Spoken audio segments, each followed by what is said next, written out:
What's up, everybody? Welcome back to Keith and Mike Watch Deep Space Nine. Today we are talking about Season 3, Episode 15, Destiny. I'm excited to talk about it. Mike, how you doing? Keith, I'm super excited. Oh, wait. Yeah, I don't roll that in yet. I'm super excited. We're on like a string of great episodes. Plus, we're in my favorite time of year, which viewers of the channel will know is Summer Games Showcase. Used to be E3. Now we're looking at video games, new, far off stuff from the past that they're remastering, and games I've never heard of before. But nonetheless, it's a great time. I've slept. I'm feeling good. Today I was out on my own because Keith bailed and my brother bailed. Well, Keith didn't bail. I did not bail. I did not bail. The offer was made, and I said no. Yeah, he denied, and so I did it my GD self, just like watching this episode yesterday. But you know what, Keith? Our patrons are there. Our patrons were there for me, and they continue to be there for us. And we get to talk Star Trek today. So I can't ask for a better Monday. Tomorrow we've got all kinds of good indictment goodness. So we're recording a day early. It's just we don't want to miss a second. Gonna be fun. All right. Well, super. Lots of fun stuff. I actually did have a good time doing the Xbox reveal. Yeah, live is fun, man. But I did, this. I realized that between our shows and my D&D thing and work and our bonus episodes, I'm on like recording like 9 times a week. That's too many times. I realized watching the Tonys last night. Super fun. Super cool. Congrats. We got a visit from Chancellor Jen on the Tonys. That was pretty cool. Well, the pre-show. Let's not give her too much credit. It was 100% on the Tonys. Come on now. It was cool. That was fun. So that it was such a fun. We should talk about it on Geekly, but like I was realized of the people I saw on the screen, one of the people giving a speech had personally like screamed at me on the phone. One of the people in memoriam had sent me a cease and desist, and I'm like, I'm really in this business now. I felt really honored. You know, you made it when you're hated by the best, Keith. The most successful people in the world dislike me. Yeah, well, you know what? That's how Keith do, y'all. That's how Keith Actually, do. That's not necessary. I mean, it's true that both of those things happen, but anyway. Keith, you know who likes you? Who's that? No, that's not what we do it anymore. I should just wait for you. I keep trying to be an assistant, but I'm not helping. I'm not assisting. Nurse, please put down the scalpel. You do your thing. All right. Well, the thing that we're going to do now is we are going to talk about last week's episode viewer ratings. Off the episode we really enjoyed, Heart of Stone. And we got a lot of awesome feedback about it, starting with Joshua Cronin, who gave it a 90. Jason Moe came in at an 86. New viewer, YouTube viewer, gave it a 90. Thank you for dropping in and giving us a rating. Very much appreciate it. Delusions of Noon gave it an 85. JD gave it an 85 as well. Harry Pothead gave it a 95. Always welcome, regardless of any potheadedness. We will read your ranking. I don't think he gave me one for the other Keith, you show. you had the best joke of maybe all of Keith last week when you said, if potheads were excluded, this show would be called Keith watching Deep Space Nine all by himself. Yep, that's 100% true. And coming in once again with the super tip is our dear friend Sans Deity, who says, this episode is a tour de force. It's telling that Avery Brooks gives the 4th best performance on it. I have gushed over Nana Visitor enough, so I'll just say that Nana Visitors the hell out of Heart of Stone. Enough said. Agreed. Renee Aubergenois and Aaron Eisenberg, may they both rest in peace, deliver 2 of their best performances of the entire show. I didn't know that he had passed away. Yeah. Wow, Aaron is no longer with us. I didn't know that. I'm sure everybody knew that except me, but that makes my heart sad. No, it's terribly sad. But his relationship with Deep Space Nine is one of the most heartwarming things you will ever. Like Aaron's relationship with Deep Space Nine is just like Nog's. It's heartbreaking. Anyway, when we finish this and we watch What We Left Behind, the tremendous documentary they did about the show, we're going to hear more from him about that. Okay, I'm looking forward to that. So Anyway, so Odo goes through an emotional journey in this episode that takes us with him. From business-like Odo trying to solve an easy problem to panicked Odo scared that he's losing the woman he loves, and then the suspicious, inquisitive Odo we all love who sees it's not Kira at all. Truly a powerhouse performance. And Aaron Eisenberg. I can't agree more that my admiration for his acting in this episode is enhanced by how he has to emote through the clunky prosthetics. I love Nog's courage and determination in the scene between him and Sisko where Nog finally breaks down. It is my favorite Nog moment in my favorite Nog episode and my second favorite episode of the entire season. There is one better, as impossible as that may sound. 103rd place in the IMDb ranking? No way. This cracks my top 30 easily and probably my top 15 of the first 3 seasons. 95.501 self-sealing stem bolts. Hell yes, they are self-sealing. Renee Aubergenois. This brings the viewer rating average to an 89. Pretty solid, although both of us came in above that. Let me see who's the winner this week. Looking it up. I didn't write them down, so you know what? We'll never know. I should have written it down. But that leaves us with only one more person to hear from about Heart of Stone, and that is Chancellor Jen, who I texted mere seconds ago.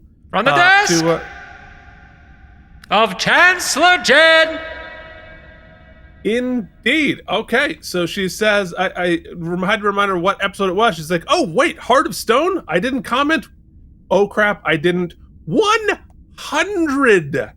4 exclamation points. I was obsessed and cried my eyes out. Renee's performance was chef kiss, and Nog and Dad's scene was my favorite. I'm officially hooked, and I watched next week's episode even before Mike. Who am I? This warms the cockles of my poor dead heart. I know, she came home and I was like, oh my god, we can watch Deep Space Nine. The people will love that you watched it with me again because who wants to look at this? And she said, I already did it. Already watched it. And I said, okay, well, pump the brakes. Let's do it for the content. Unbelievable. This delights me to no end that we have truly converted Jen to be a Niner. Love it. Super fun. All right. I think it's finally time to talk about this week's episode, Destiny, Season 3, Episode 15, which aired on February 13th, 1995. The top song, once again, let's hear a little doop-a-doo. It's Creep. TLC's Creep. You got to creep deep, deep, deep. You see, I keep singing Shoop, and it's Creep. Hey, Jen. Come here for a second. Do you know the TLC song Creep? Creep, 'cause I'm a creep. Yeah, something something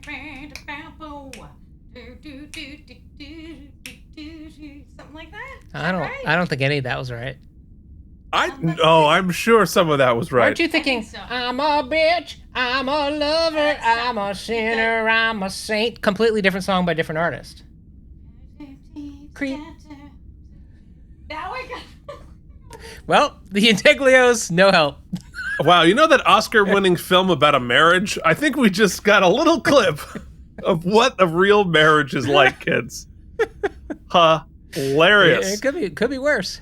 Well, if you had tired of listening to the mysterious song that we still don't know what it sounds like, you could go to the theaters and watch the classic Billy Madison. Oh, get in your hole. As the top movie, which all it took in 1995 was $6 million to be the top movie this week. That can't be real. I'm telling you, it's real. Now, and if you it's want to like know, $300 million is a flop. And interestingly, where the movies make so much more money, the TV ratings now are so much worse because everything is spread out. So wow. I bet the 20th place show you're going to tell us about would be the number one show on all of television today. Keith, you want to know what was on TV? I do. I really do. All right, Keith, well, let me tell you all about it. Coach, Color Me Cupid because Valentine's Day. A Whole New Ball Game is a show. A whole new ball game. That's a show that's on TV. Brett's Beef. It was on ABC. A Whole New Ball Game. New show. I guess they were trying something out. Okay. Murphy Brown, The Nanny, Dave's World, Chicago Hope. All new. Melrose Place Models Inc. All new. Addams Family Values is the name of the episode of Models Inc., which is interesting. Okay, Keith, but here's what I wanted to talk about, because I'd love to talk about it, yes. Over on NBC, we had Fresh Prince of Bel-Air, Blossom, both were new, and then they led into the 9 o'clock movie, which was a network debut of one of my, and I'm not being facetious here, favorite films, because it is so quintessentially 90s that it can't be more 90s. I'm assuming it's a Pauly Shore joint. Oh man, if he was in this movie, ooh. It's a throw forward joke. Yeah. Throw forward inside joke to next week's Toys episode. Oh yeah, that's right. That's funny. Yes, next week. Put that in your biodome and smoke it for next week. I'm talking the classic sequel, Sister Act 2, Back in the Habit. And Keith, I just want to pip and pop a couple of my favorite bits of Sister Act 2. Oh, great. So we'll be demonetized for this too. So there's a whole sequence here where this character I love, his name is Frank Hay. He is the whitest of white people, but his whole thing is he likes to rap, Keith, because they're in the hood and he likes to rap. So in Back in the Habit, Whoopi Goldberg's character, Dolores, says to him, or Sister Mary Clarence, if you will, says to him, "Oh, well, if you can rap, let me hear you rap." And he goes, "Oh, you won't hear me rap. You won't hear me rap." And then spits this fire, Keith. He just spits this fire. Will you just rap for me, please? Oh, you want to hear Mary Had a Little Lamb, right? Yeah. Check it. Mary had a little lamb. Feet was white as snow. Fleece, yo. Hold on. Mary had a little lamb. Feet was white as snow. Yo, and everywhere the Mary went. Where should it go? Oh, yeah. Oh, yeah. Didn't rap at all. Just said Mary had a little lamb. Okay. So that's my favorite clip. Okay, but then you're like, this movie's gonna stink, man. Nobody can sing. But then they're all just like screwing around in class, Keith, and then you hear this get popped out. If you wanna be somebody, if you wanna go somewhere, you better wake up and pay attention. Wait a minute. And you're like, okay, so it's not just gonna be like all the funny nuns singing. We're gonna get like some actual jams. And then in the rousing conclusion, when the actor whose name I've forgotten goes and I mean, Lauryn Hill's in this movie. I haven't even played her because forget Lauryn Hill. If we had Mary Had a Little Lamb. There's this kid who sings, "Oh, happy day," and I'll save you that. But he sings a whistle tone in here. It was the first time in my life I'd heard a man do a falsetto whistle tone, and to this day it blows my mind. Let's just take a little listen. Jesus washed, when Jesus washed.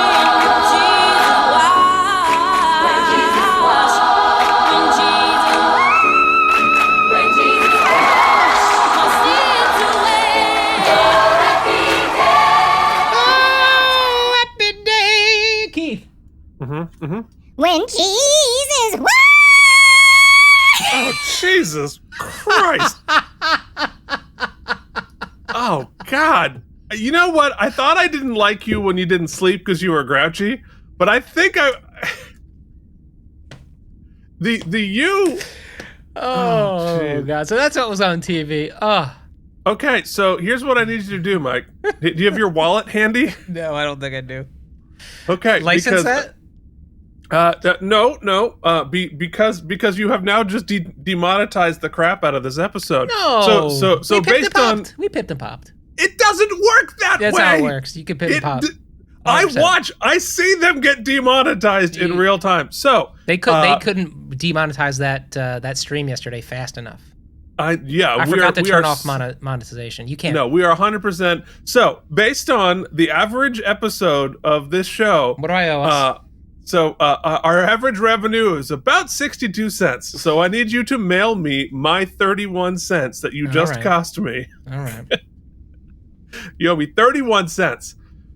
Okay, where the heck were we? That was a lot. We really built a business.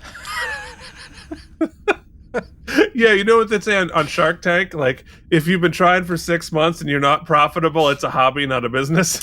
We had a long time. One of our K&M hobby. One of our viewers was watching the live stream yesterday and left us a super tip, which we ask for every week. We ask for a super tip, but Keith and I are so used to making so little money that when someone actually gives us a tip, Keith didn't know how to handle it. So he's like, "No, take it back." I know, I felt guilty. Like, Jason just dropped us like a huge tip, and I'm like, wait, I don't deserve this. It's like going to Cinnabon. You give him a tip, I'm and like, they're take like, it no, back. take It back. ching, ching, ching. I feel weird. Oh, boy. Okay, what else are we doing? What's happening? Okay, oh, jeez. All right. All right, now let's talk about what Voyager was doing Smart. this very day. They were airing the episode The Cloud, which, if I vaguely remember, was an interesting episode. But if we zoom out to the real world, we all have real world problems. We all have real stuff in our lives.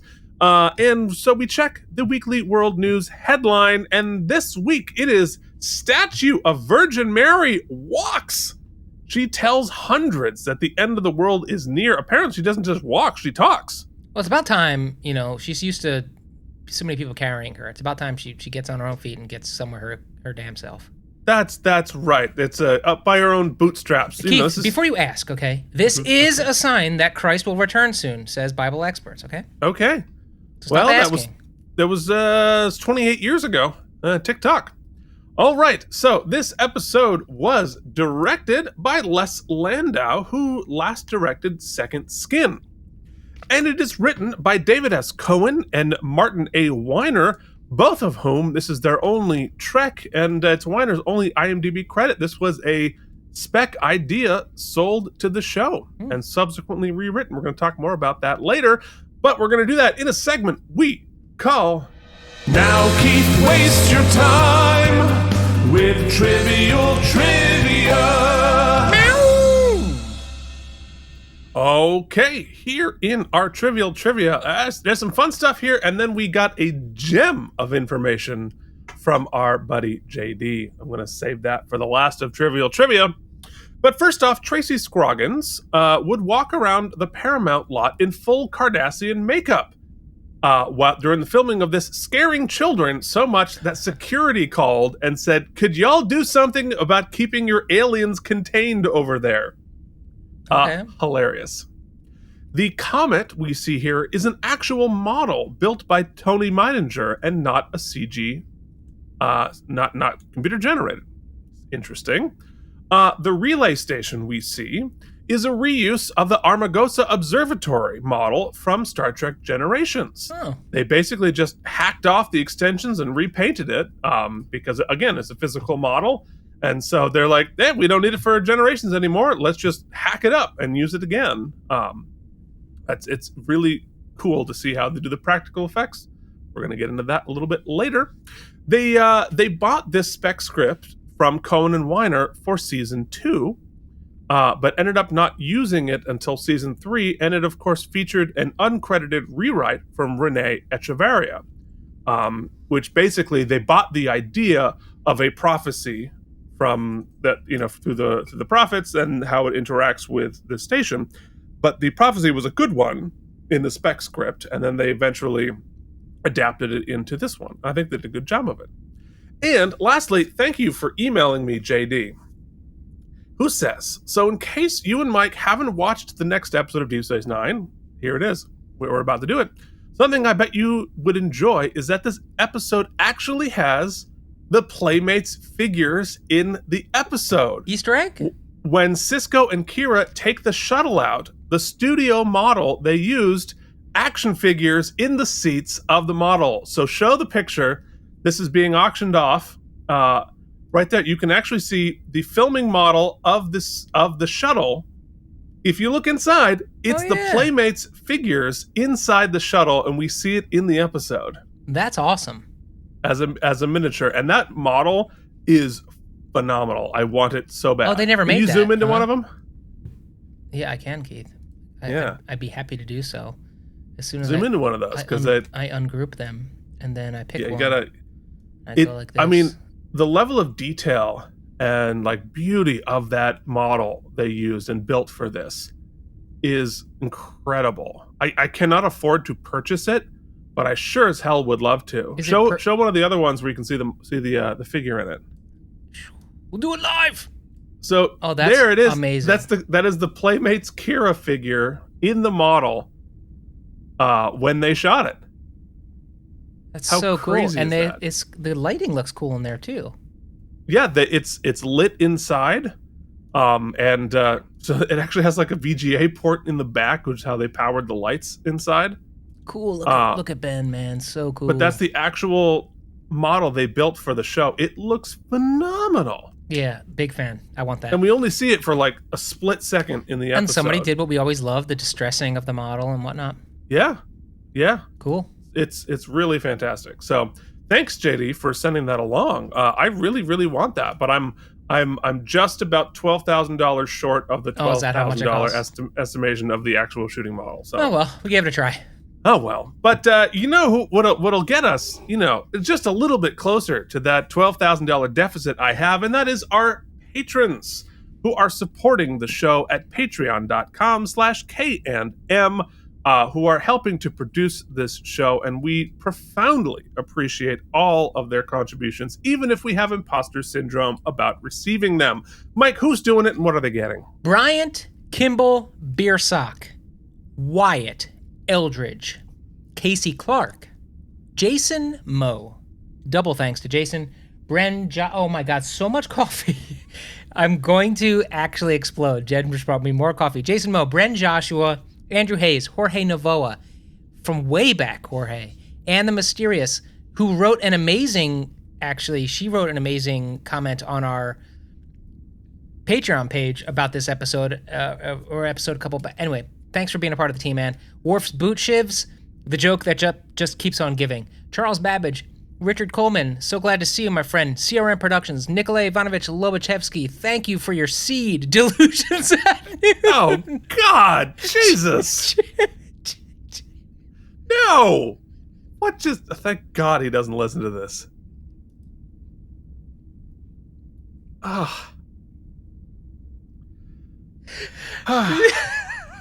This episode is streaming on OnlyFans. We've done hundreds of hours of content, and that might be the grossest thing I've ever said. And let me tell you, it is an honor just to be nominated, because Lord knows Mike has said a lot of gross things. Oh, Jen, I just thanked Keith's dad for his seed. Oh my God.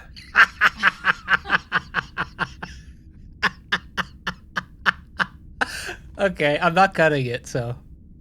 No. You have to sit there and think about that. Hey, you know what? As funny as that was, I don't want to leave anybody out. JD makes Colin Dagan, Chris they Mitchell, probably want to Pat, be left and out Joshua now. Cronin. You can join the team. You get so much good stuff. Do you want me to just make a mockery of your name? I can do it. I'd be happy to. Patreon.com/KandM, where all good things go to die. Yes, and of course now I'm not listening to you. I want to read all of the Mysterious Ant's comments on. It's really good on Patreon. All right, I'm gonna have to get into that later, because we have to introduce our guest stars this week, including Tracy Scoggins as Galora Rajal, Wendy Robbie as Ulani Baylor, Eric Avari as Yarka, and Jessica Hendra as Dejar. And now I think it is time to hop into the screening room. What do you say, Mike? Keith, I think it's time somebody gets us the heck out of here.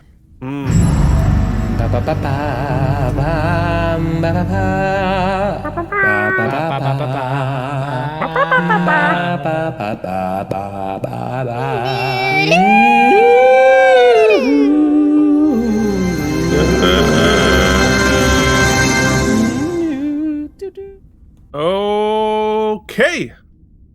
So we begin Destiny. In our teaser, where a team of Cardassian scientists are arriving to help set up a relay station on the other side of the wormhole, which will allow communication through the wormhole for the first time. Kind of important, although I was a little bit confused about that, because they have been able to send distress signals from the other side of the wormhole and get rescued before, have they not? I thought they were sending those rescue probes through. Sending a probe through the wormhole. Yeah. All right. Because that's why it was going to take a couple days the last time. That makes sense. Okay, thank you. You rescued it. Odo shows Sisko the quarters he's set up for the Cardassians. Odo is nervous because the peace treaty is still pretty new, which is great.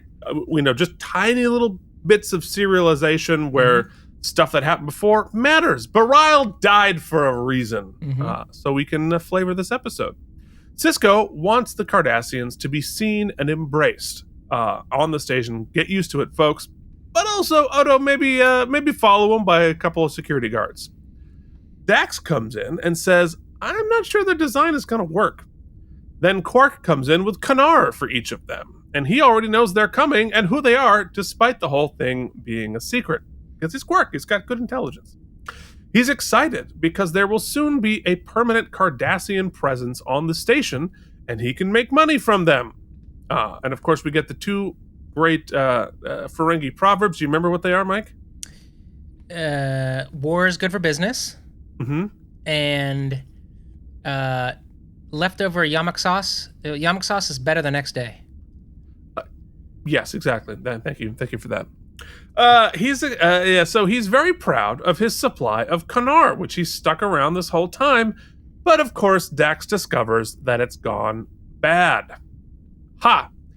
Later, a Vedic by the name of Yarka comes in to talk to Sisko with a warning from the prophets. If you let the Cardassians on the station, they will lead to the destruction of us all. There is a problem. And that is the end of our teaser. And Mike races through. Sorry, I took a lot of screenshots this week. he's a screenshot maniac. But the guy who plays the Vedic there, Yarka, I believe, unless I'm mistaken, is Eric Avari. He was on a very similar. He's always playing this kind of dude. But he was on another sci-fi show. There are people screaming at the screen right now. Like, how do you not remember that it's... Also, I couldn't tell if he's doing a voice in this episode, because it definitely, there's like a voice vibe. He's doing something. Doing a special voice? Yes. Well, he's got a ton of credits. Goodness gracious. Babylon 5, of course. Yeah, Babylon 5, which, of course, there's a lot of overlap there between Babylon 5 and Deep Space Nine. Whether they borrowed from each other, I don't know. Hard to say. There's maybe some arguments to be made. But they're both better than Babylon 6. Okay, so in Act 1... Vedic Yarka explains that the arrival of the Cardassian scientists have been foretold in a prophecy. The Cardassians are 3 vipers, and when they peer through the temple gates, a sword of stars will appear in the heavens, and the temple will burn, and the gates will be cast open. He's afraid that they're going to destroy the celestial temple / wormhole, and their relay station is them peering through the temple gates. Interesting. Kira points out there's only 2 Cardassians coming, not 3. So you've already got a hole in your prophecy there.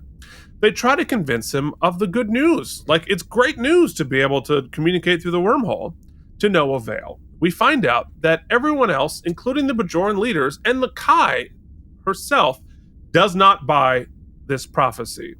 So he came here to talk to the emissary. Sisko, the emissary, of course, says, nope, not going to happen. He tells Odo to keep an eye on this guy and his followers so they don't start any trouble, which is an interesting bit of a feint here, because at this point in the episode, if you're watching the first time, you're thinking, oh, this guy's going to be another religious zealot who's going to cause trouble on the station. And we go in a different direction. So... the confusion, though, we do. There's 2 things. One, I think the companion has a really cool insight about the writing of this episode, in that initially they had written like a whole very poetic, lofty sort of prophecy, and they were like, that just doesn't bring any dramatic tension because it's all beautiful, wonderful, miracle stuff that's going to happen. So they went more Nostradamus and made it doom and gloom, which I thought was cool. But also where I was kind of, because we've sort of dealt with the fact that the Bajorans base their entire government and sort of cultural existence on a very religious type of scenario. Yeah. Yep.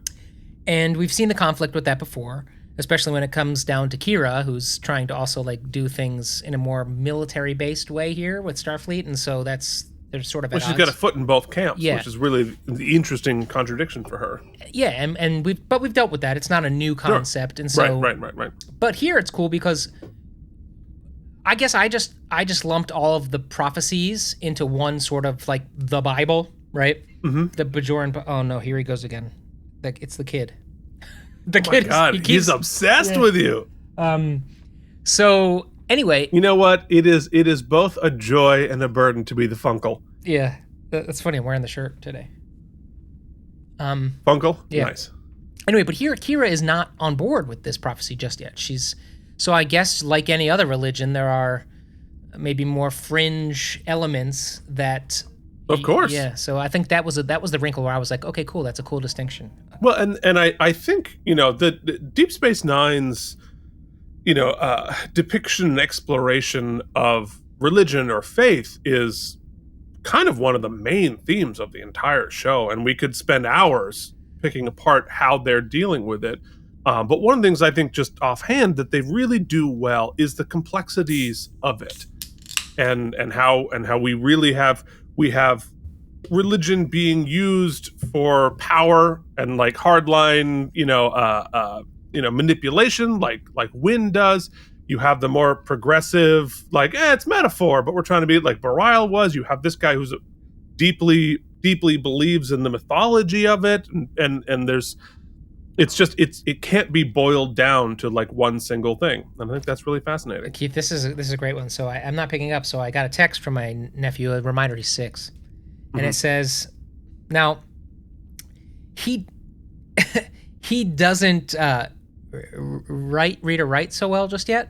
So I imagine, 6. I imagine he's, trying to use Siri. So I'm trying to get what his message is through it. And it says, Anwinder me, when me call you, YP7 butthole. So I'm guessing it says, answer me when I call you, you butthole. But well, I had trouble going through the wormhole. Or the butthole. We lost something in Keith, there's an ancient Bajoran prophecy that says he's going to call 15 more times. Great. Okay. Hilarious. Where were we? Okay, so later, the 2 female Cardassian scientists arrive, Ulani and Galora, and they seem way friendlier than any of the Cardassians we've met thus far. They commiserate with Sisko and Kira about the pressure they're both under after the peace treaty. Both the Cardassian government and the Federation really want this to go well. Mm-hmm. Sisko shows them to their quarters. They head to the wardroom later and they talk through their plan. They're going to put a relay on the other side of the wormhole, and Starfleet tried it already, but it failed. And O'Brien's a little salty because he's the one who tried and failed before. Sisko announces then that he'll show them to their quarters again. It's a weirdly repeated beat. I guess the idea there is they're trying to show that they already know how to navigate the station. Yeah, because they worked there before, right? They might have been there before, but also they're like smart scientist people. But it is weird that he would say that twice and not really explain it. So then Ulani announces, we've got a third colleague coming. And Kira immediately picks up on the idea, now there are 3 Vipers, just like in the prophecy. So we head to Act 2, where Odo tells Sisko that the Vedic got thrown out of the Vedic assembly because he protested the peace treaty too hard. So that's an interesting wrinkle. He was very much against the peace treaty. Odo points out that Sisko might be quickly dismissing the Bajoran spiritual prophecy because he's uncomfortable with being the emissary. Very intuitive of Odo. I mean, I guess it's not necessarily news that Sisko is uncomfortable with this role, but it is interesting to see that it's Odo being the one saying, like, hey, you kind of dismissing this whole thing a little fast, and I think you might have a bias here. Well, yeah, he's sort of become like not just a good detective, but last episode and a couple episodes ago, they made comment on him being astute. He has a high emotional quotient when it comes to humans too, because he spent so much time observing them in that light, and so I think this is another good highlight of that. Well, and that's one of the developments of Odo. Whether it's him developing or our understanding of him developing, but his intuitiveness and being able to understand other people's emotions is really, really strong. Mm-hmm. And now we know he also has very strong emotions, despite the fact that he works very hard to hide them. That he's probably the most emotional character on the show, which is really interesting. Anyway, Odo later... gets so emotional, baby. Well, emo Odo. That's right. Great Photoshop. Amazing. We should always have that locked and loaded. Later, the Vedic tries to make his case with Kira. She points out that Sisko is my boss, and I try to keep the commander and emissary parts of him separate. And he says, you've got to convince him to shut this down. And if you don't, you're abandoning your faith. Yikes. But it is... This didn't ring true because it's so seldom that religion asks complete carte blanche of you, Keith, but yet offers you none in return. Never happens, Oh, that's never. No, that's not ever going to happen. Anyway, Dax and O'Brien later chat with the two scientists about Cardassian literature. Then the third lady, Dejar, shows up. They don't seem to like each other. We get a good yamak sauce reference. Good throwback. O'Brien. The first... Yeah, he's not having it. The first two scientists don't like Cardassian food. And they point out, as scientists, we get much better food. But the third one is not having it. She likes Cardassian food, and she doesn't like the fact that the other two don't like Cardassian food. Galore and O'Brien later work together for a while. And she is dismayed that some of the Cardassian tech on the station Did has you get the vibe that these two are like, because they have some good comedic beats together. They had a lot of synchronized. This is such a dated reference, but I'm going to say it. I kept thinking they're sort of the Cardassian Laverne and Shirley. Oh, I thought you were going to go Perfect Strangers, but cousin Larry Appleton. Yes, Turner and Hooch, Balky Bartakamus, and yes. Keith, did you know that Perfect Strangers is a spin-off? Had a spin-off. Do you know what show spun off from Perfect Strangers? Oh wait, isn't it Family Matters? It is. Harriet Winslow Harriet Winslow, the mom, was the elevator operator of that department store. I see. Well done. Trivial trivia indeed. All right. Anyway, so where are we? Oh yes. So Galore and O'Brien are bickering because they pulled out a bunch of the Cardassian tech on the station to put in secondary backups. And she's pissed, and she thinks you guys are wusses for having backups upon backups. Wait, so if I stay with my Laverne and Shirley, that makes O'Brien squiggy. I've never saw Laverne and Shirley. Great. It's a great show. It was a spin-off, I believe, of Happy Days.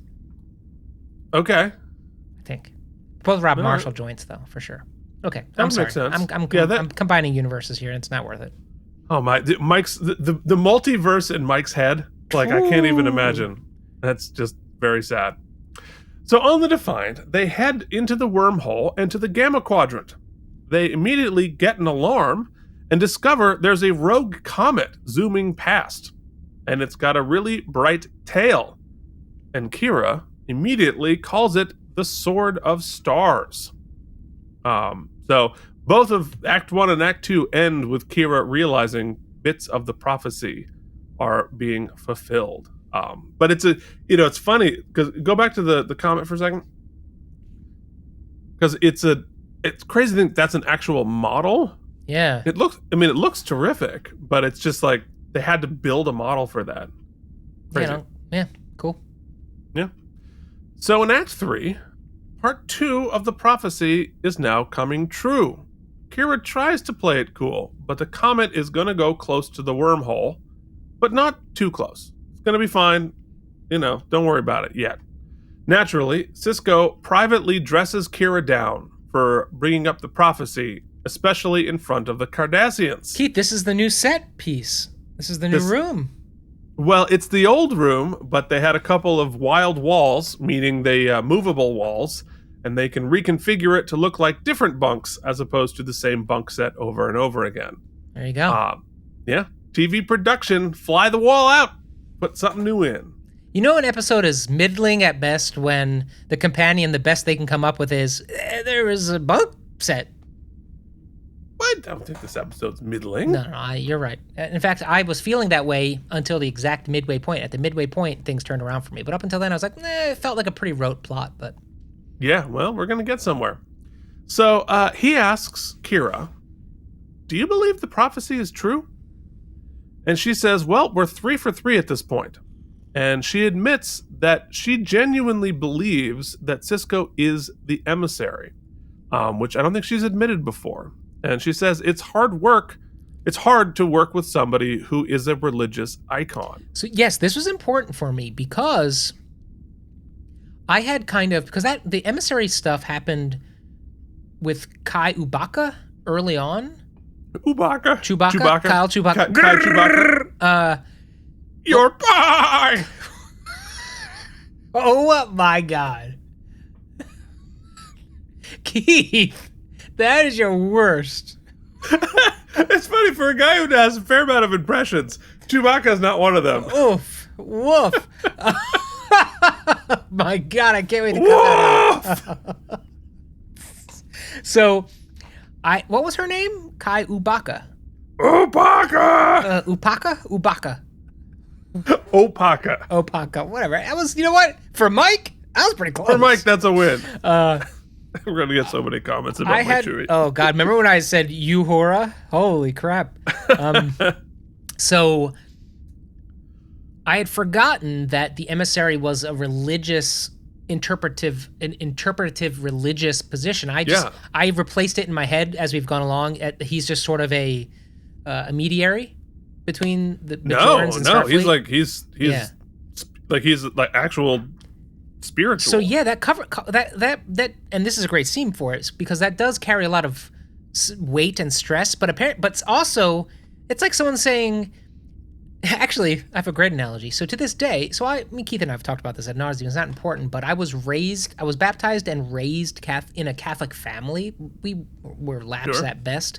But regardless, to this day, whenever religion or our spirituality comes up in general conversation, and I'm basically a agnostic at best. But my mom will say, "No, you were baptized. You're a Catholic." When someone just attributes a religion to you that you do not associate with or do not, identify with, it is a weird feeling, and I can only imagine the pressure and the oddness he feels because I don't want to disrespect you, as he says to Kira, but I don't buy any of this crap. Well, and I think the analogy, because like he's not the emissary is a position that it's not quite a deity. But it's like prophesized. It is a spiritual thing. It's not like a priest, right? Where you study for it and anybody can become it. He's like a singular thing with some sort of spiritual meaning and power and whatever. It gets kind of muddy here too because Kira, I also had forgotten or not really had not gotten really kind of into the weeds with it. But she explains that. There's some science that backs up a lot of the prophets and the way they communicate and speak, and it's not the same as our religion as we know it in our culture because that's very much just. Well, she acknowledges that there are alternate explanations for it, or interpretations. And that you can sort of like interpret it this way, interpret it that way. Either way, it's kind of the same thing. Is what she's sort of getting at there, which I think is we'll talk more about it when we get into it. Oh, she has right. It's right here. So she says, He says, I don't see myself as a religious icon. I'm a Starfleet officer. If I'm going to call this off, I need a concrete, non-religious Starfleet way to do it. And she makes a really good point. This is what you're saying. The wormhole aliens exist outside of linear time, so they do know the future. It's entirely possible that they told a Bajoran Nostradamus what was going to happen 3,000 years ago. And for me, I'm also like agnostic, and I would have a hard time sort of buying the sort of, I don't know, supernatural elements of it, but I completely can believe in that there are things more powerful than us who are able to understand things that we don't, and might have what would seem like magical powers to us because we can't conceive of that concept. Just like an ant can't understand Wi-Fi. It doesn't mean that Wi-Fi isn't scientifically based, right? But it would look like magic. So totally makes sense. And I think the way that they addressed that here is incredibly well done. That is both respectful of the spiritual beliefs, but also giving it a scientific, a Starfleet explanation that passes the smell test. And talking about how Deep Space Nine deals with religion and spirituality in a very complex and very, I think, very smart and understandable way. This is a big part of it. And we're spending a lot of time on it now, but Sisko's part in this actually becomes the most interesting. Of course, the religious, what is interpretation? How could or should religion guide our decision making and our principles? A lot of that is dealt with here and is excellent, and we're going to talk about it. But it's stuff that fiction and media has dealt with before. It's nothing new or revolutionary. Part of the human condition, yeah.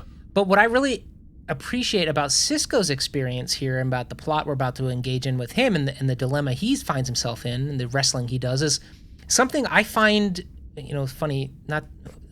We always tend to get political, but I found our country, one of the things that has been, as I was growing up and I was being educated, was touted as such a great part of our nationalism is its agnostic interaction with religion and how religion is supposed to stay out of separation of church and state. Sure. It's enshrined in our founding documents.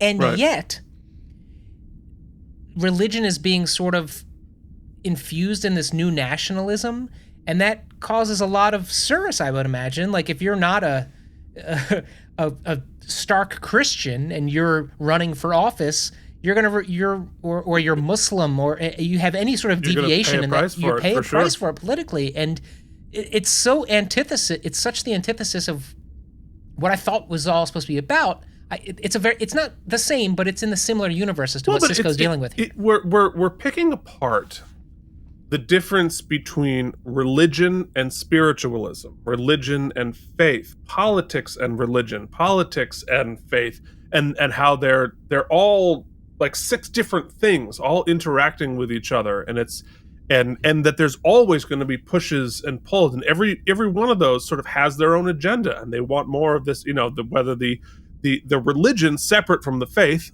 trying to establish more power within the politics. And I was talking to my neighbor about like you said, I mean, the separation of church and state in this country, and he was like, yeah, but if this, clearly there is, faith, religion is a big part of our Constitution, of our faith. Look at, pull out $1. It says, "In God we trust." To which I point out, like our founding fathers didn't do that. That was put in the 50s for politics. That has nothing to do. Our founding fathers would have been furious to have an "In God we trust" on our quarters. So, again, the constant, wrestling with all of that. Deep Space Nine is the only Trek thing that really addresses any of that. Well, that's like, and I think it does in a beautiful way. Religion, our beliefs, neither here nor there, Keith, really, because at the end of the day, and this episode deals with this question straight on. If something that is built upon, created from interpretations of a document, okay, or interpretations of a story that were put down into a document, but then are being treated as gospel not as an interpretation, as a literal literal guideline that is, by its very definition, conflicting. Well, and so, which to get back to the scene here, Cisco points out immediately that, yeah, okay, the wormhole aliens may have told this guy what was going to happen, but then it's all ancient text that has been translated and retranslated and changed hands and was written in metaphor to begin with. So that's also a really good point. And how do we even know? Because even if they said this is exactly what's going to happen, once 3,000 years have gone by and it's been translated and it's metaphor, like who the hell knows what it means, even if they did tell them. And it's, again, fascinating. I love this exploration here, and that there are no easy answers for any of it. And certainly for Cisco here, he's on the classic hero's journey where you find out the pauper is in line to be the king and you didn't even know, or he's a god, sort of. Yeah, and which he's is like, why what are you talking I can't wait about? to get to it, because I really think they stick the landing so hard here with we'll get there. It's so much fun. Anyway, so he's, of course, trapped between himself as a Starfleet officer and himself as the emissary that he doesn't necessarily even believe. Dax comes in and says, we're ready to deploy the relay.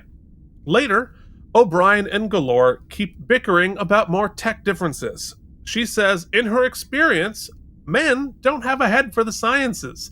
That's why on Cardassia, it is a female-dominated field. I love the gender reversal here, which we wouldn't have even know. We would not even have thought if it were 3 male scientists, but because of our own cultural biases, and we're like, what? That's weird. And right. She explains it. I love it. That's good use of sci-fi to shine a light on our own biases here. So on the other side of the wormhole, they initiate the test. Kira looks nervous, and they shoot a beam through the wormhole, and something goes wrong. It opens the wormhole, and everything starts shaking. They turn it off, but all of the shaking and whatever gizmos that happened have caused the comet to change its direction. Mike grabs 3 of the worst screenshots sequentially ever taken. Well, we were shaking. Yeah. Shaky cam. They turn it off, but it's too late. The comet has changed its direction towards the wormhole, and the comet has a bunch of goo inside that is actually going to destroy the wormhole. So, So in Act 4, and of course, another piece of the prophecy coming true. This is a great photograph. Great photograph. Well set. Well set. Oh, speaking of set. Oh my God. The geometry of this, and then they cut to this shot, and it's still great rule of thirds. Just really well done. I mean, of course the problem is, right? That table looks so good on screen, like amazing. But if you put a piece of paper on it and tried to read it, it'd just be shut. You'll never be able to. There's no paper. Yeah, but fair enough. So, turns Actually, out it's worse if you have a translucent hollow pad. That's you're not gonna see anything on there. No, you get it, but it looks amazing. So it turns out the Cardassians already knew of the danger of the shaky whatever beam, but the Cardassian military made them hide it for propaganda reasons. Here we are with Chernobyl in Russia, right? And the third angry scientist says we're probably all going to get replaced. They discuss ways to deal with the comet. They can't use a tractor beam because it'll break up and blow up the wormhole, but O'Brien has a plan to use a phaser to zap it. So he goes to the Jeffries tomb alone with Galore, and Galore all of a sudden is super horny for O'Brien, and he's like, what's happening? She announces, it's okay, I'm quite fertile, and she's very confused that he's not into her. As I go into the dating life, I think I'm going to lead with that. As far as I know, I'm not infertile. They are so good in this scene. In a episode that is not comedic, the two of them give a masterclass in a great comedic scene. And for my money, Because you get that scary feeling, because I'm all in on O'Brien and Keiko. Keiko, so sure, yeah. I was like, oh God, please don't ruin this for me. And they avoid that. They're both very respectful, and then when the ghost is got, they both act respectfully and whatnot. But my point I'm trying to make here is they achieve in this scene perfectly exactly what they fumbled in the Jake and Nog cultural differences scene, where they tried to do that and make it funny, and it was gross, and it lost the plot. The point they were trying to make. Here, they make the same point.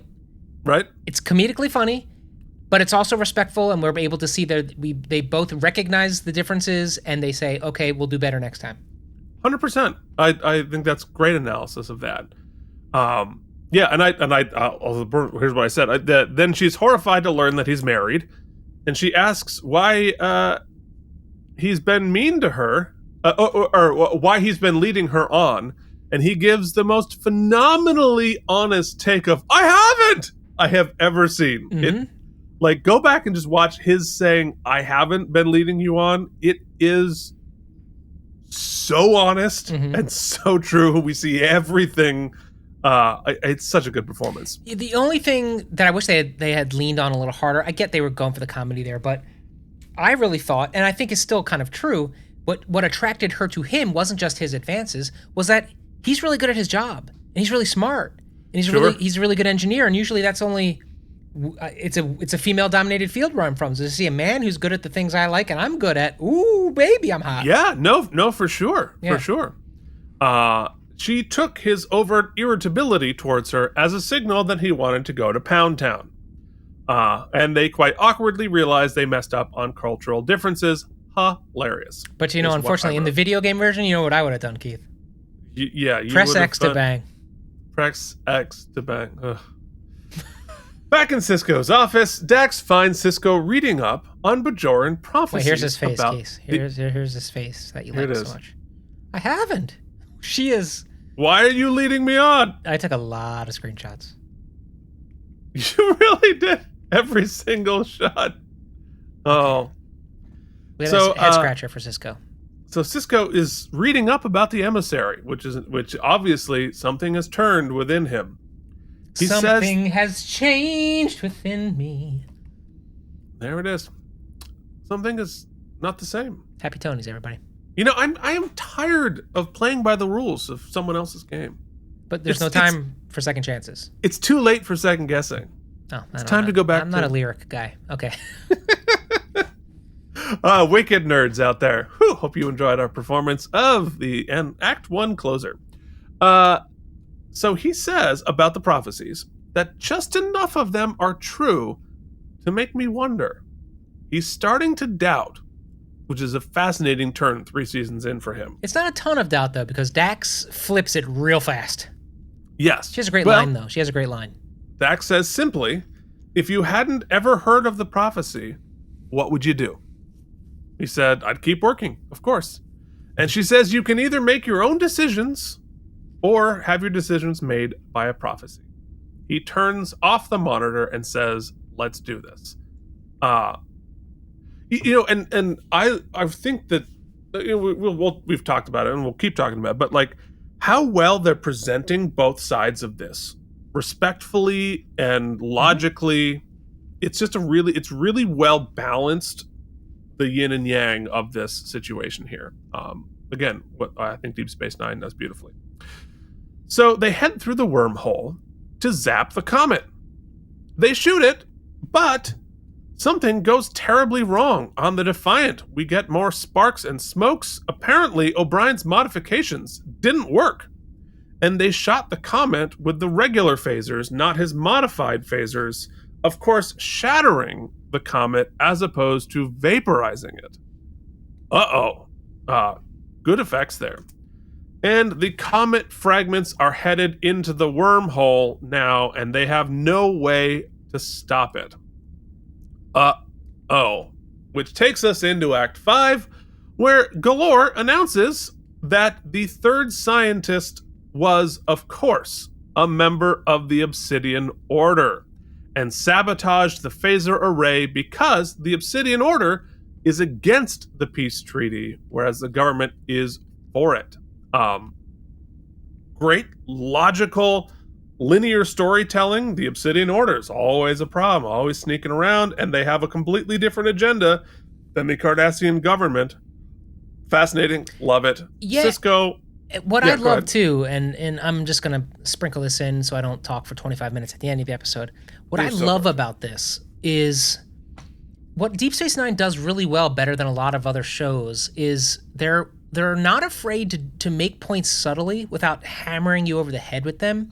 And what I love here is that they quietly, over 3 seasons, have been basically showing every time we see a Cardassian, we question their motives. We are waiting for the shoe to drop. We are assuming they are evil or have some sort of backhanded thing. Duplicitous agenda. And that's been proven correct 99% of the times, except for when Garrick saves us, but then we're not even sure why he did that, or Ducat's on our side, but it's tumultuous. But here, they build up our biases, right? And then they flip it, right? We're waiting for them to be the snake, but it's not. There's a bad egg, yeah.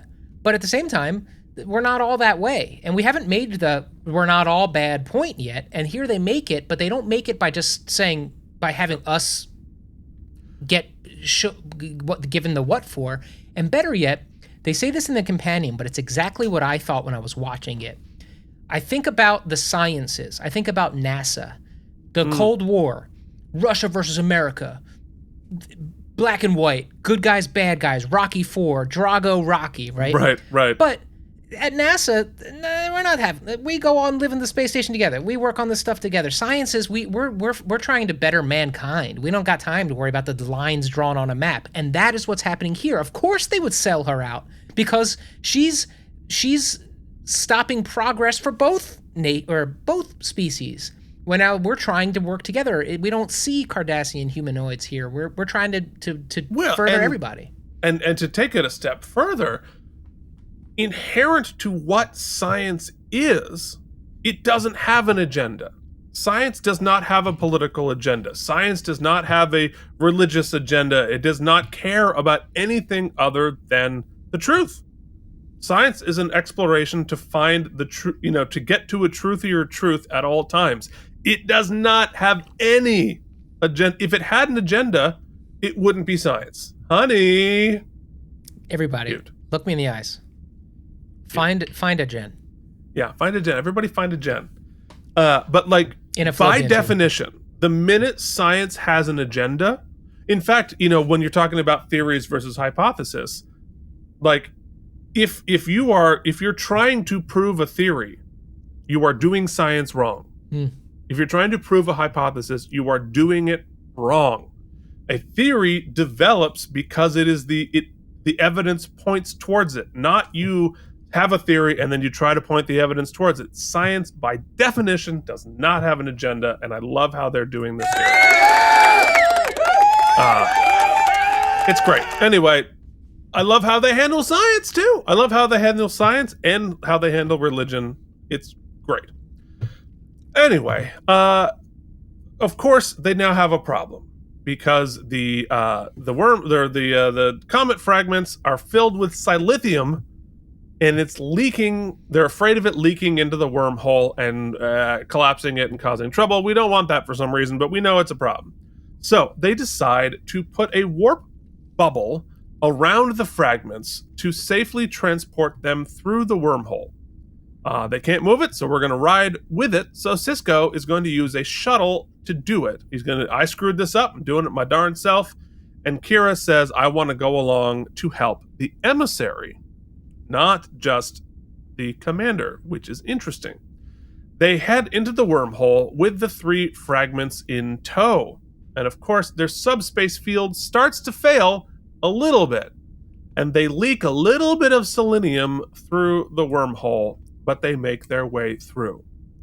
Then, surprisingly, O'Brien gets a message through the wormhole after all, because it was the trail of selenium that connects the 2 sides and keeps it open just a little bit to make the relays work that they weren't able to do before.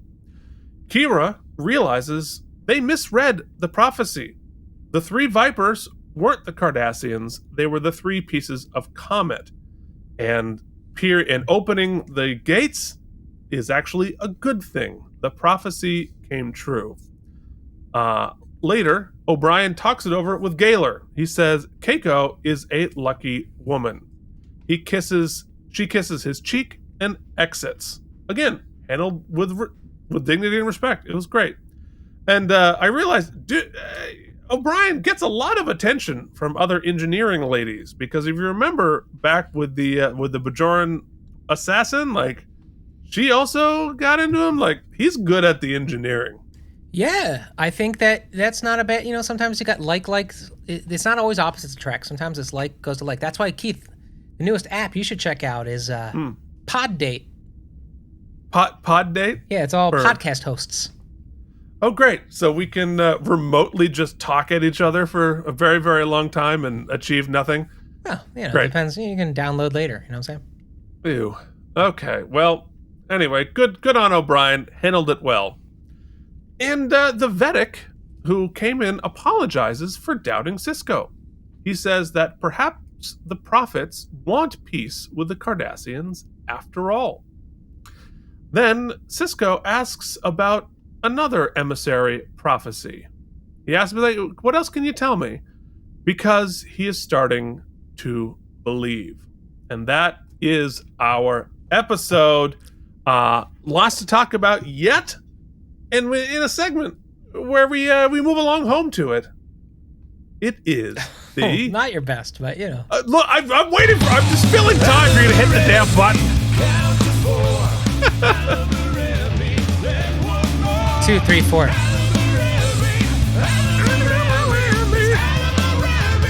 Digga digga digga digga down. Moo. Okay, here we are in the AlamarEmmys. You can contact us at all of our nonsense there below. I'm at Keith Varney. He's at Mikey I99 at all of the various nonsense. But it is time to talk about, quite literally, were there any wormholes in the plot? So, yeah, I want to get tripped up on it, but I will say that for me, the techno-babble science of the actual plot, the actual machinations of we leaked some doodad and the doodad and the slipstream of the doodad and the deedad. None of that really tracked at all, and that's probably because I wasn't really listening too hard or paying attention to it. I think it was more of a means to an end, so I lost some of that, and I don't know that I totally believe that Sisko would truly call off a diplomatic mission because of a prophecy, but he didn't. He didn't, but he was considering it at times. Well, I guess he wasn't hard anyway, that's really not my wormhole. My wormhole is the machinations of the plot seem a little of the science of the comet, and then the transmission thing and how it worked, because they left the energy left a little like a little hole open in the wormhole, which seems none of that really makes any sense to me. So that's my wormhole. I'm sticking to it, Keith. Yeah, actually, I didn't. Actually, all the science of it made sense to me. Okay. Actually, I mean, yes, there's a lot of sort of technobabble of it, right? But the wormhole opening and closing and having some sort of something that connects the dots, like that, actually, all of that tracked to me. Mm-hmm. I also feel like they could have had. I guess it's hard. Wormholes, I usually just rewrite the show a little bit, but I also thought that bad Cardassian or Obsidian Order Cardassian sort of could have been a little more interesting. Like, rather than just have her be grumpy all the time and then, she's the one who sabotaged. It maybe could have made it... on having now seen it like 5 times, the seeds are planted. Mm-hmm. That we don't necessarily know. Because she's not just grumpy, right? She's grumpy in a very specific way. She's annoyed that they don't like Cardassian food, right? She comes in later. It's like the ways in which she are annoyed retroactively, if you think about it from the standpoint of like, you're the Obsidian Order, you're the Cardassian hardcore folks, and they don't like the scientists being progressive. They don't like the scientists being too chummy. They don't like, so like we know something is up. For me that tracked weirdly. Okay, cool. Yeah, I mean, I don't have any wormholes, honestly. Like it really, it all I think tracked really neatly here, which is weird because we're dealing with all this like weird prophecy or whatever. But even like the breaking apart the pieces of the prophecy, it makes sense on both levels. I don't know. I got nothing. Well, Keith, Mike, what was your best moment? I wanted to tell you that I just read a prophecy, an ancient podcast prophecy that says, hold on, let me give it the voice. Okay, here it is.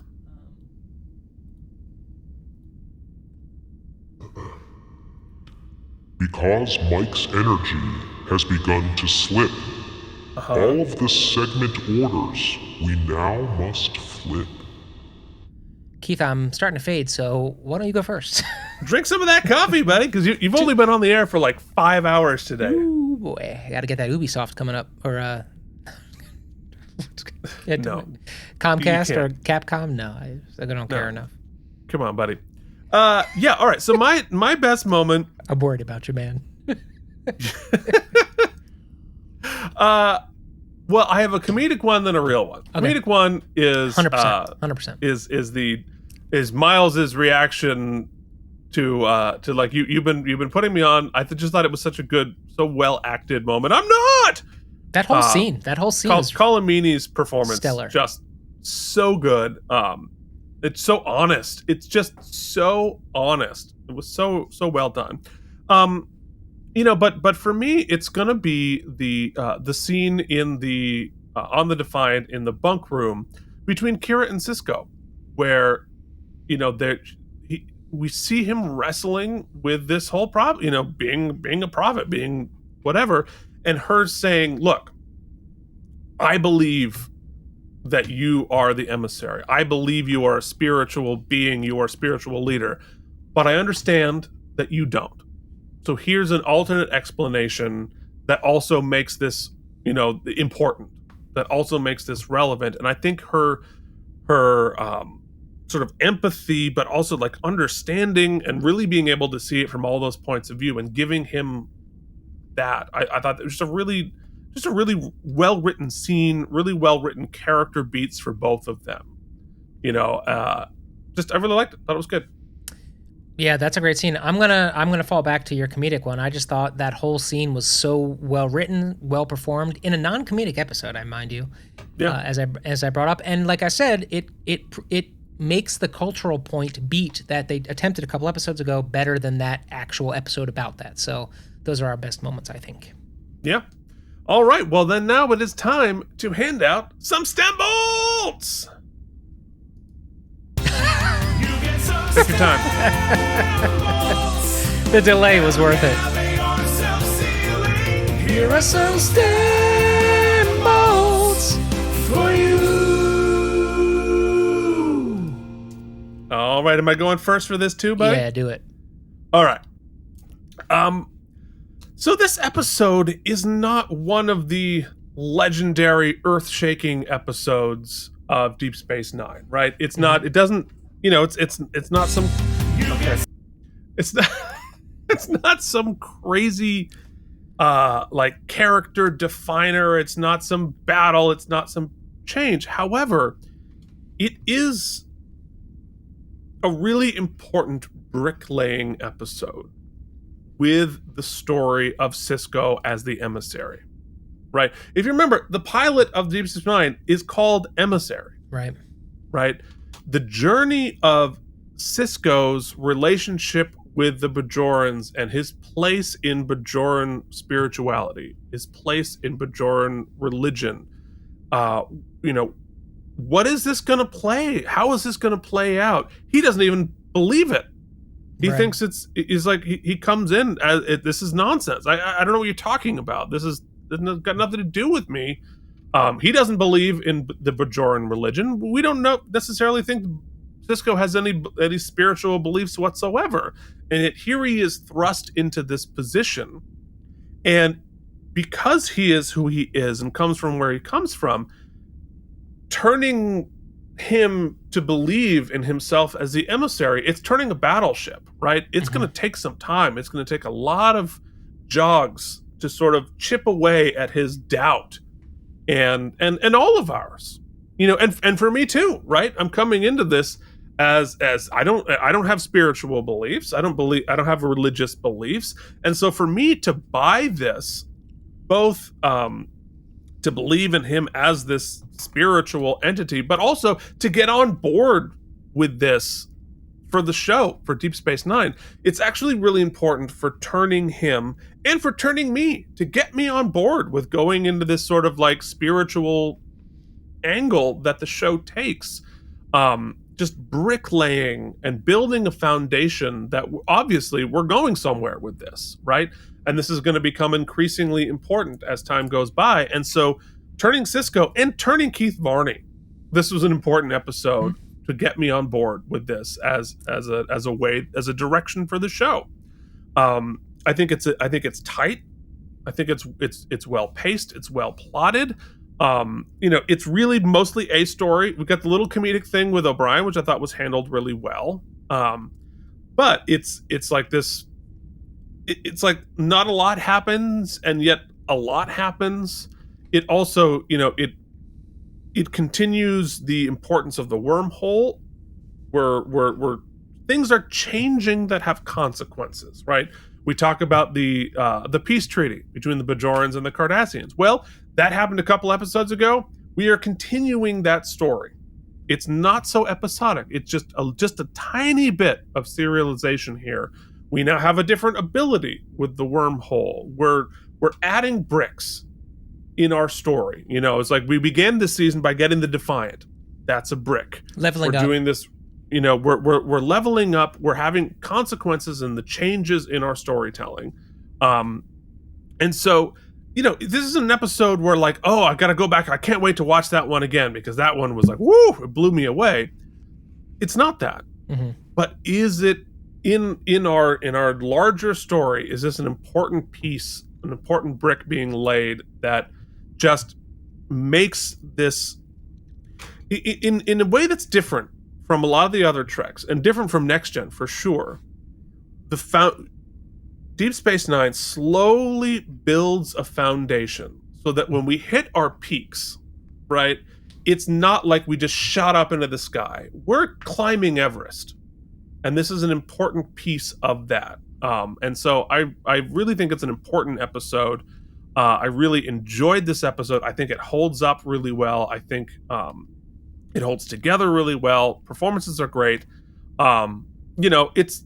It's not one of those legendary episodes, but for me, it's hard to rate because of that. But I think I'm just going to give it an 89 because it's not like hair-raising adventure that I can't wait to watch again. But damn, it is important and it is really well constructed. So 89 self-sealing stem bolts for me.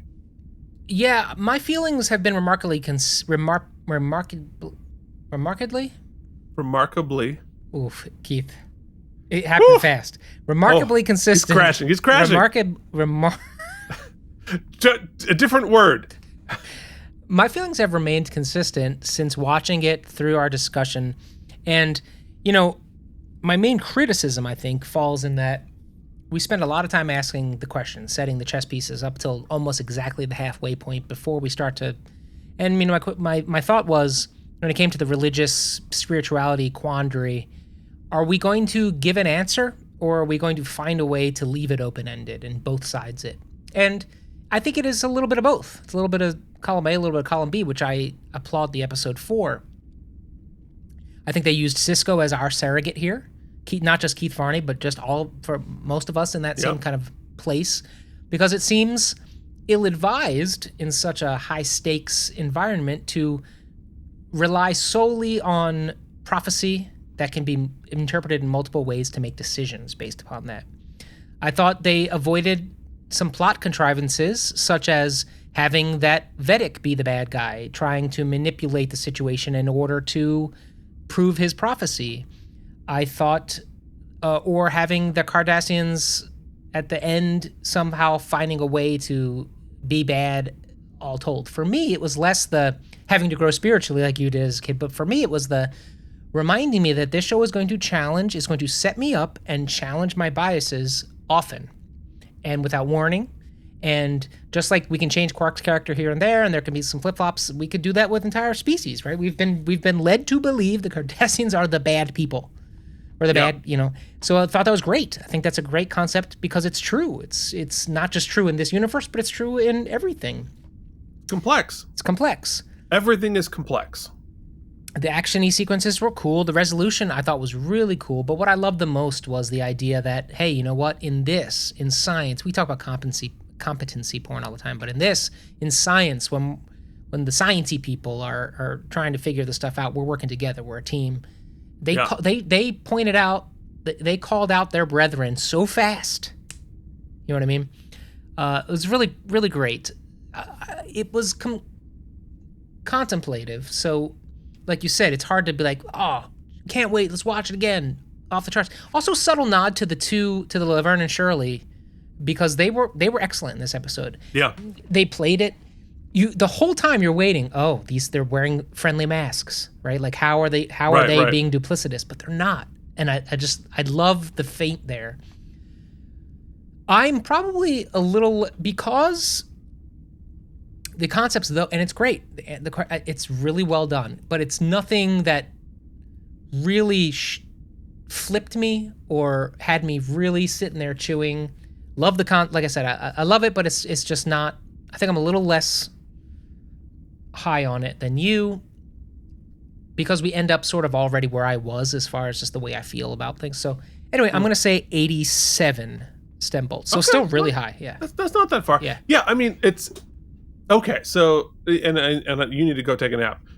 But I think what is fascinating about Deep Space Nine specifically is Star Trek has set up so many times as a debate between science and religion.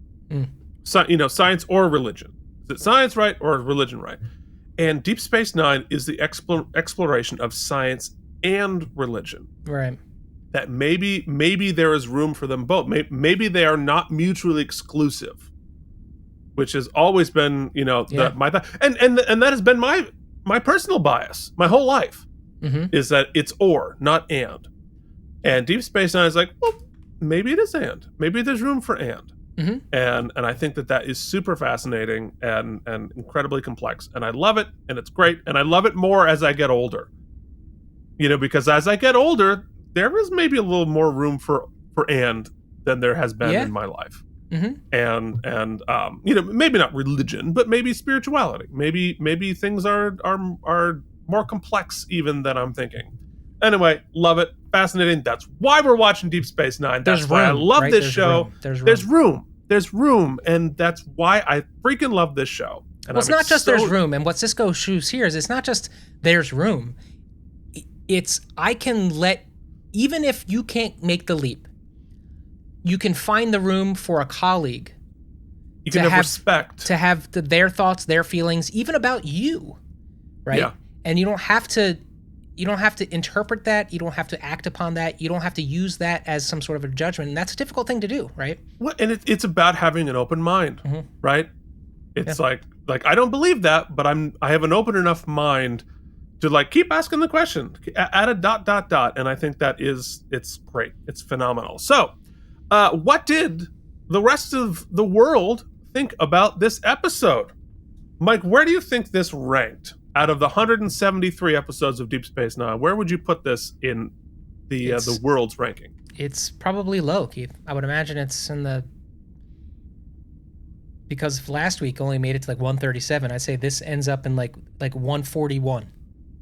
This was the 95th out of 173. They gave it 74 self-sealing stem bolts, which still puts it in the bottom half of Deep Space Nine. I would not put this in the bottom half, but that's where we are.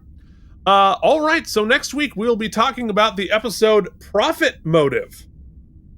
Profit spelled like profit, like Bajoran profit, not money profit. So who knows what's going to happen? I'm excited to talk about it.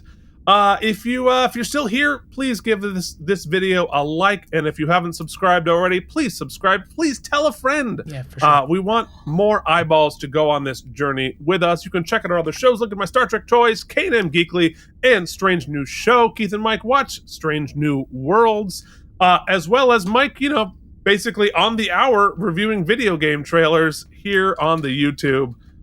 Thank you so much for watching. You can join our patrons at patreon.com/KNM. We'll be in your feeds on Friday with Strange New Worlds, on Sunday with Star Trek Toys, and Monday with K&M Geekly. You know what I wanted to figure out, Keith? Oh, no. Jokes aside, I want to find a way to get that live stream thing, like in a private video or something, to get to our Patreon page, because all of the episode watches we do, we're going to do with animated series, TNG, the movies, whatever. We should do that and allow the patrons to come in on live and chat with us while we're doing it. Can you do a live? I could do probably a live stream. Private and then just put the YouTube on there. So Patrons, you can join us on OnlyFans, the only place I know that can do that. Get out. Let's get out of here. Come on. We'll be the fully clothed Yeah. episode reviews. Get me out of here. Till then, this has been Keith and Mike watch Deep Space Nine. Thank you for watching K&M Entertainment. If you enjoyed our particular brand of nonsense, please like and subscribe. Or become one of our patrons at patreon.com/KNM.